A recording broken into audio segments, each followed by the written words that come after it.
Jewish leadership is like an archaeologist. Anybody can dig, but an archaeologist knows where to dig. And most people dig.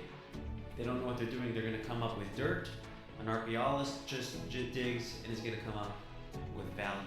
Okay, friends, we are back. In this week's Torah portion, among the many themes and mitzvahs that are discussed are the various articles of clothing that the Cohen Gadol, that the high priest is to wear. God is so strict about these clothing, about the Cohen Gadol, the high priest, dressing for the job when serving, to the extent that if he doesn't dress for the job, he doesn't just get fired from his position, but there's actually fatal consequences. Why? Why are the clothing that he wears such a big deal? It seems so superficial. I mean, do the service right, do the job right, have the right intentions, put your heart in the right place. You're dressed incorrectly, you don't just get fired, there's fatal consequences. What is going on here, man? Okay, let's take a step back. Let's understand the purpose, the context for which there is this Cohen serving in the first place, that there is this temple, sanctuary that a Cohen is serving in the first place. The Jewish people received the Torah at Mount Sinai, an incredible revelation, an incredible experience of God finally exposing himself. And it didn't last. It was an inspiration that was not sustainable. We sinned several weeks later with the golden calf, and it's just not going to work. So God says, build this sanctuary, and you're going to come to me when you're ready. And the representative of all of the Jewish people is the Cohen Gadol, the high priest. When he goes into the holy, into the kodesh, into this sacred space on a daily basis, why does he need to dress correctly? Each one of his clothing articles, there were 8 of them, represent something else. And I'd like to share with you 3 diverse clothing articles and how they represent core Jewish identity. If the Cohen Gadol is going to enter and perform this service, and there is any facet of Jewish identity and connection missing, that's a problem. We have the Choshen Mishpat, the breastplate, that has 12 distinct stones. Each one of these stones representing another of the 12 tribes. Each of the 12 tribes have to shine and illuminate in their own way. And this breastplate is placed on the heart of the Cohen Gadol, representing the righteous Jews who have their heart in the right place, who are emotionally attuned with their soul identity, who are passionate and really care about what they do and put their vibrant being into their relationship with God, into their mission in this world. Then we had 2 stones, one on each shoulder, on the top of the ephod, on the top of the apron that hooked up to the shoulder.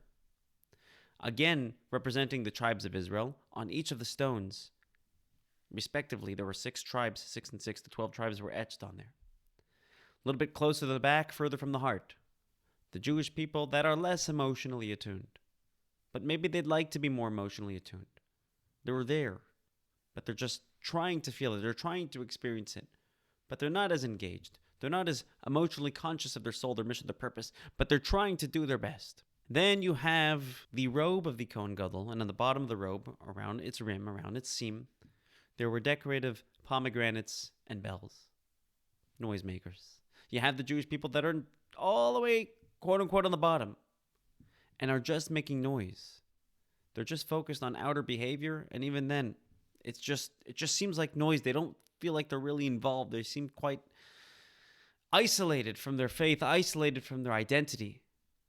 The Cohen Gadol has to wear garments that represent every gamut of Jewish identity, and he has to wear that into the holies and perform the service. He has to represent everybody. And if he's missing anybody, it doesn't matter who it is, if he's missing anybody, he's doing the service incorrectly. He's not doing a service to the Jewish people, but a disservice, because everybody has to be a part of this. The job of the Cohen Gadol is to inspire the Jewish people, is to elevate the Jewish people. Cohen Gadol would light the menorah. He would light up the fire of the Jewish people. He would inspire them. But his job is not just to connect us to God and connect us with our faith. What he's there to actually do is reveal our inner faith, our pre-existent inner faith. Reveal to us that you won't be more Jewish if you do these mitzvahs, if you do these behaviors, if you get more involved. But rather, you are essentially connected to God, so now do these mitzvahs. Get more involved, because it is essentially who you are at heart. Even if you find yourselves on the rim of the Cohen Gadol's garments just making noise, that is who you are at heart. I'm going to take you into the holies, because at soul and heart, that is your identity. The Cohen Gadol has to recognize this. It's so important that the way we look at the Jewish community, look at Jews for who they are, not just what they do. But what we do in Jewish observance is a product of who we are. It doesn't define who we are. It's just a product of who we are. I'm Jewish because of who I am, and therefore I'll try my best to behave that way. But I'm not a child of God because I decided to behave that way. People don't become spouses just because they take on marital responsibilities. People are married, therefore they have marital responsibilities. We're in a relationship with God.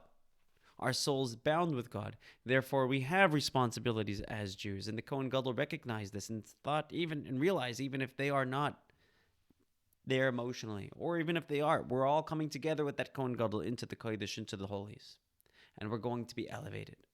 It's time we shift the way we look at Jews. And that is the job of the Cohen Gadol. That is the job of Jewish leadership. To not judge our actions. I mean, we have shoitrim v'sheiftim v'shoitrim. We have officers and judges that have the job of doing that. But the job of Jewish leadership is to connect the neshama, is to connect Jews to their soul, is to bring out that innate faith that we already have, to bring them into the holies where they are standing now, enter that holies and be inspired, be uplifted. Somebody once asked the Lubavitcher Rebbe, what is the purpose of Jewish leadership? What is the purpose of a Rebbe? What is the goal? The Rebbe told the person that a Rebbe is like an archaeologist. Jewish leadership is like an archaeologist. Anybody can dig, but an archaeologist knows where to dig. And most people dig.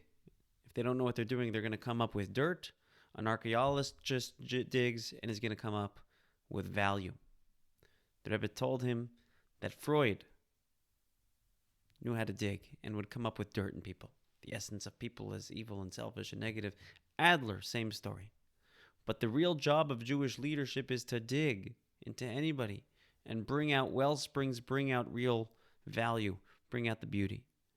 The goal of real Jewish leadership is to bring every single Jew into the holies, into the temple, into this space of God, and help them actualize their potential, because you're looking at who they are, not just what they do. That's my story, and I'm sticking to it.